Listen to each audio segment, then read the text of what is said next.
అందరికీ నా హృదయపూర్వక నమస్కారాలు.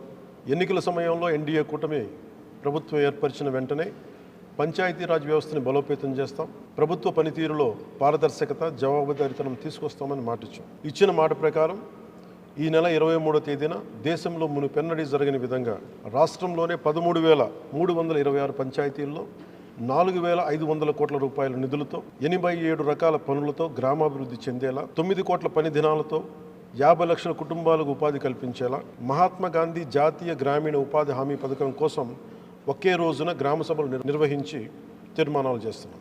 దేశంలోనే పంచాయతీ వ్యవస్థను ప్రవేశపెట్టిన 2వ రాష్ట్రం మనది.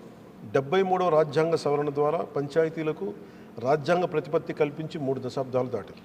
ఇప్పుడు 2వ తరం సంస్కరణలతో పంచాయతీ మలిదశ విప్లవం మన ఆంధ్రప్రదేశ్ రాష్ట్రం నుంచే మొదలు పెడుతుంది. గత 3 దశాబ్దాలుగా ప్రతి స్వాతంత్ర దినోత్సవానికి, గణతంత్ర దినోత్సవ వేడుకలకు మైనర్ మేజర్ పంచాయతీలకు నామమాత్రంగా 100 రూపాయలు, 250 రూపాయలు మాత్రమే ఇస్తూ వచ్చారు.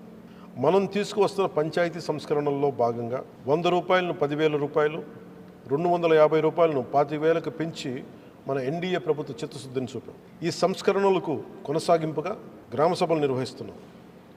గ్రామ సభ అంటే 10 మంది ఒక చోట చేరడం కాదు, గ్రామాభివృద్ధికి బాధ్యత తీసుకోవడం, మన గ్రామాన్ని మనమే పరిపాలించుకోవడం.